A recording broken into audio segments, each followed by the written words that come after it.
Alice Harikalar Ormanı'nda gezinirken güzel giysiler içinde başında taç olan genç bir kızın bir ağacın etrafında koşarak döndüğünü görür. Bir süre seyreder, sonra kıza yaklaşır. Kızın görünüşü bir prensesi andırmaktadır. Şaşkınlıkla kıza bakarken bir yandan sorar. "Ne yapıyorsun?" "Koş koş," der prenses. "Daha hızlı, daha hızlı." Alice de prensese katılır. Birlikte koşmaya başlarlar. Prenses durmadan "Daha hızlı, daha hızlı," diye seslenmekte ve koşmaktadır. Alice de onunla koşar.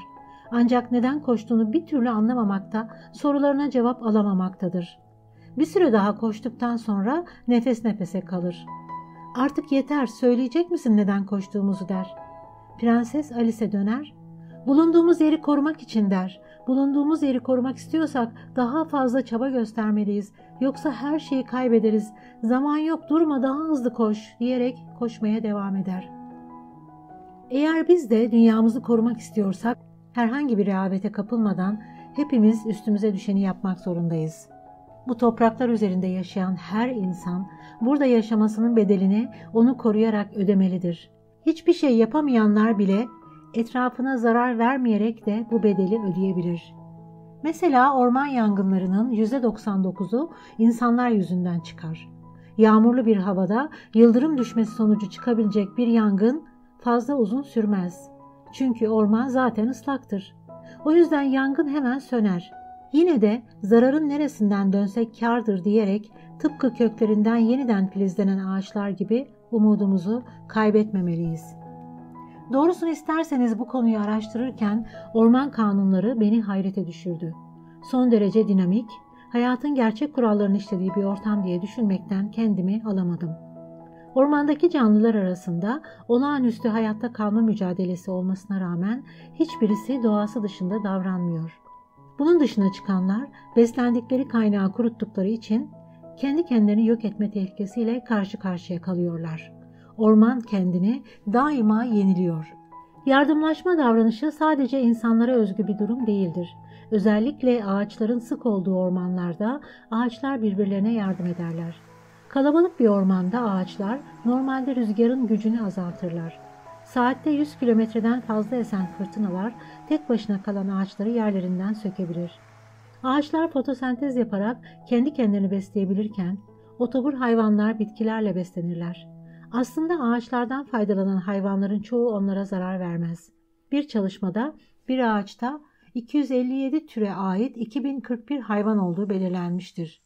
Hayvanların ve bitki türlerinin 5'te biri ölü bitkilere ihtiyaç duyar.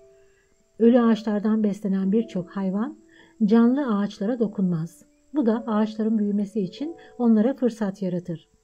Ancak ormanlarda otobur hayvanların sayısı hiç de az değildir. Mesela geyikler otoburlardır.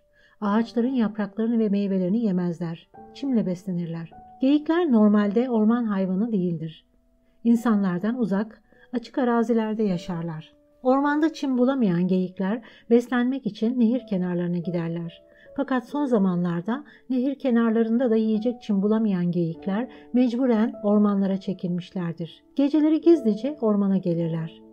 Geyiklerin boynuzlarında oluşan deriden zaman zaman kurtulmaları gerekir. Bunun için de kolay kırılmayacak ağaçları seçerler ve ağaca sürtünerek bu deriden kurtulmaya çalışırlar. O kadar çok sürtünürler ki ne yazık ki çoğunlukla bu ağaçlar ölür. Ağaçların kabukları normalde 10 santimetreyi geçtiğinde kırılmaz hale gelir. Yazın daha yumuşak olan kabuğu kolayca kaldırabilirler. Ancak geyikler kışın sert kabuklu dalları kırabilirler. Bu da ağaçların yara almasına sebep olur. Yaralardan mantar istilası olabilir ve eğer sık ağacın olduğu bir ormanda ise kendini kurtarabilir. Aksi halde yaralarını saramayabilir. Bu da ağacın ölmesi anlamına gelir. Ormanda birçok hayvan ağaçları yuva olarak kullanır. Mesela ağaç kakanlar yuva yapmak için sağlıklı ağaçları tercih ederler. Ağaç kakanlarının açtığı delikler ağaç için ölümcül değildir. Bazı böcekler ağaç için oldukça tehlikelidir. Mesela kabuk böcekleri ağacı öldürebilir. Ağaç kakan aynı zamanda kabuk böceklerine karşı ağacı korur. Ağaç kakanlar, kırlangıçlar ve yarasalar kalın kabuklu ağaçları severler. Çünkü yuvaları için kalın kabuklar iyi bir yalıtımdır. Ağaç kakanlar birden fazla yerde delik açarlar. En az 3 tane yuva için oyuk hazırlarlar. Birisi yavruları, birisi kendisi, diğeri de yer değiştirmek içindir. Ağaç kakanın açtığı oyukta zamanla mantarlar oluşur ve lifleri yumuşatır. Delik gittikçe büyür. Deliğin büyümesi yavruları için iyi değildir. O yüzden başka yere taşınır. Terk edilen bu yuvaya ağaç kakana benzeyen sıvacı kuşu gelir. Fakat bu kuş oyuğun ağzını fazla geniş bulur ve orayı çamurla küçültür. Ağaç lifleri çok iyi ses iletir. Orada yaşayan kuşlar için yırtıcılara karşı bu sesin iletilmesi alarm sesi gibidir. Kulağınızı ormanda kırılmış bir ağacın gövdesine dayadığınızda diğer taraftan gelen sesin ne kadar net olduğunu duyabilirsiniz. Bu yüzden keman, gitar gibi enstrümanlar ağaçtan yapılır. Bazen bir ladin ağacı kabuk böceklerinin istilasına uğradığında ağaç kakan gelir, bunu yayan larvayı bulur, yok eder. Etraftaki ağaçlar da kurtulmuş olur. Üst üste açılmış ağaç kakan delikleri zamanla mantarlardan dolayı yumuşayıp birleşir. Delik büyür. Bu delikler baykuşların daha iri gövdeleri için iyi birer yuva olur. Bu sırada ağaç elbette ki kendini korumaya çalışır. Bazen tırtılların ağaçları istila ettiğini görürüz. Kelebek tırtılları ağaçları öldürebilir. Kuş kirazı gibi bazı ağaçlar haşerelerle mücadele etmek için koku yayarak yaban arılarını ve diğer böcekleri yardıma çağırırlar. Bu böcekler haşereleri yedikten sonra genellikle doymazlar. Gözlerini ağacın kabuğundaki şekerli kısma dikerler. Kabukla ağacın gövdesi arasında kalan şeffaf kısımdaki kambiyuma bayılırlar. Şekerli, sulu ve mineral dolu kambiyum kısmı aynı zamanda gövdenin de büyüdüğü yerdir ve bu bölüm insanlar için de yenilebilir özelliktedir. Mesela rüzgarla devrilmiş bir ladin ağacının kabuğunun bir kısmı bıçakla çıkarıldığında ve 1 santimetre eninde uzun şeritler kesildiğinde kambiyum ortaya çıkar. Bunlar tatlı havuç tadında çok besleyicidir. Zaten böcekler de bunu bildikleri için yumurtalarını buralara yakın yerlere koyarlar ki larvalar bunlardan beslenebilsin. Ancak ladin ağaçları bunlara karşı da önlem almıştır. Terpen ve fenol denen salgı sayesinde kendilerini bunlardan koruyabilirler. Fakat böceklerin vücudunda bazı mantarlar bulunur. Böcekler bu mantarları eğer ağacın dezenfekte ettiği yere bırakırsa kolayca çoğalabilirler. Bundan dolayı böceklerden korunabilen ladin ağacı sayısı çok azdır. Bunlardan ancak yapışkan reçine damlatılarak kurtulmak mümkün olur. Bazen ağaçlardan sarkan ağların ucunda böcekler görürüz. Özellikle meşe ağaçlarında bulunan meşe güveleri insanlar için de tehlikelidir. Ağacın taç kısmında beslenen güve tırtılları daha sonra ağlarla aşağıya doğru sarkarlar. Çok ince kılları vardır ve dokunur dokunmaz insan derisine kolayca girebilirler. Bunlar çok fazla kaşındırır. Kurdeşene sebep olabilir. Alman Doğa Koruma Ajansı bu konuya iklim değişikliğinin sebep olduğu olaylardan birisi olarak dikkat çekmiştir. Bu güveler çok fazla güneş ışığı alan ağaçların taç yapraklarını severler. Ormanda büyüyen meşeler kayınlarla bir aradadır ve az sayıda taç kısmı güneşe maruz kalmaktadır. Ormandaki meşeler bu yüzden tehlikede değildir. Her nefes aldığımızda akciğerlerimize havadan oksijen çekeriz. Oksijen canlıların temel yaşam elementidir. Oksijen olmadığında insanın yaşama süresi sadece 3-4 dakika kadardır. İnsanların, hayvanların yaşaması için bu kadar önemli oksijeni bizim için ağaçlar üretir. Bir insan bir günde ortalama 1 kilogram oksijen tüketir.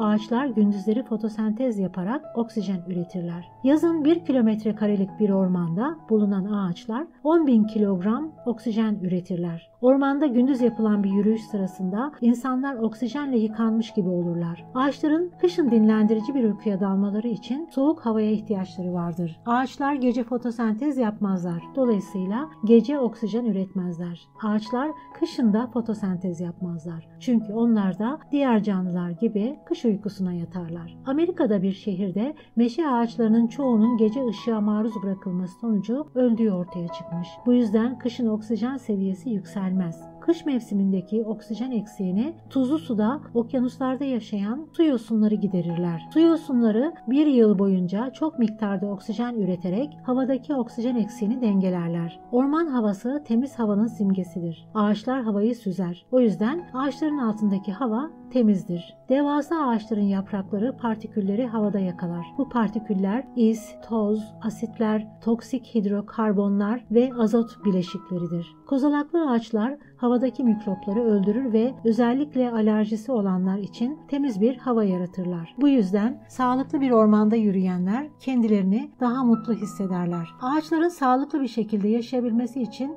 gerekli olan şartlar şunlardır: toprağın iyi havalandırılmış ve besinle zenginleştirilmiş olması, zeminin özellikle yazın nemli fakat fazla ısınmaması, kışın donmaması, toprağın hafif gevşek olması, kar yağdığında toprağı ıslatacak seviyede olması, toprağın birkaç metre derinlikte olması, ağaçlara saldıracak fazla mantar ve haşere olmaması, bu tip topraklar ağaçlar için cennet denilebilecek özelliktedir. Ancak şehir ortamında sıkıştırılmış topraklarda bulunan ağaçlar fazla büyüyemezler. Kökleri sıkışmış toprakta fazla ilerleyemez. 40-50 santimetreden daha derine inemezler. Yakınlarda bulabildikleri az da olsa gevşek toprağa doğru ilerlerler. Kökler toprağa yeterince tutunamaz, zayıf kalır. Toprağa yeterince güçlü tutunamayan kökler tonlarca ağırlığı taşıyamaz. En ufak bir fırtınada devrilirler. Yazın çok sıcak olduğunda asfalt ve beton ısıyı tutar. Asfalttan yayılan sıcaklık havaya dağılır. Havayı kurutur. Depoladıkları su buharlaşır. Büyük oranda su kaybı yaşarlar. Ormandaki serinlik burada olmaz. Egzoz dumanları havayı kirletir. Kışın buzlanma sebebiyle yollara dökülen tuzlar, arabaların sıçratması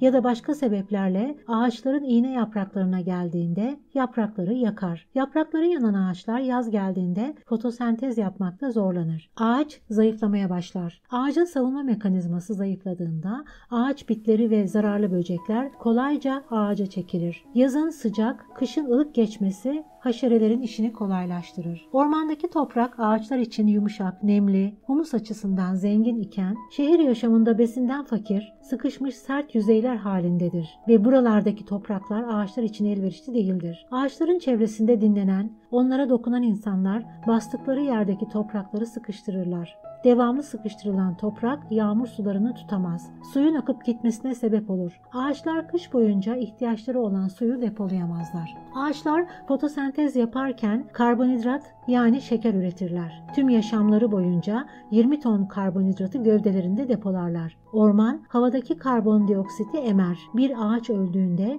parçalanan gövdesi yavaş yavaş toprağa karışır. Humusa dönüşerek gelecekte antrasit ya da taş kömürüne dönüşebilir. Günümüzdeki fosil yakıtları yani petrol 300 milyon yıl önceki ağaçlardan gelmektedir.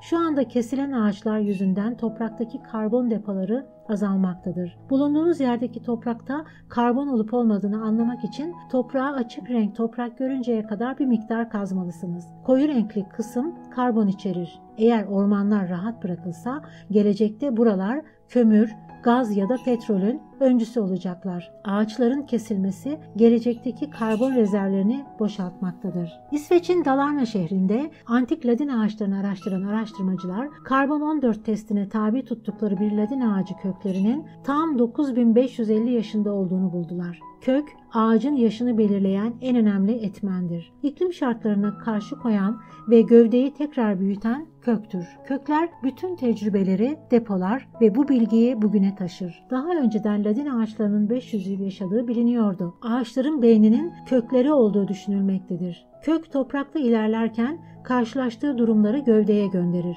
Eğer zehirli maddelere, delinmez taşlara, sert topraklara rastlarsa yönünü değiştirir. Avusturyalı bilim insanı Dr. Gangliano, tropik yarı çalı mimozaları laboratuvar ortamında incelemiş, dokunulduklarında yapraklarını kapattıklarını görmüş. Bu durumu çalıların duygusal olarak tepki verdikleri şeklinde yorumlamış. Gangliano başka bir deneyde bitkilerin öğrenebildiklerini keşfetmiş. Su damlalarını düzenli aralıklarla çiçeğin üzerine akıtmış. Önce yapraklarını kapatan çiçekler, sonra su damlalarından bir zarar gelmediğini anlayıp bundan vazgeçmişler. Deneyi haftalar sonra tekrarladığında yaprakların yine açık kaldığını, dolayısıyla hatırladıklarını düşünmüş. Bitki ve hayvanlar arasındaki fark kendini besleme şekilleriyle ayrılır. Bitkiler fotosentez yapar, hayvanlar ise diğer canlıları yer. Hayvanların hareketi daha hızlıdır. Ancak daha yavaş hareket eden canlılar diğerlerinden daha mı az değerlidir? Hayvan ve bitkiler arasındaki benzerlikler daha fazla keşfedildiğinde bitkilere, ağaçlara daha fazla değer verilebilirdi belki de.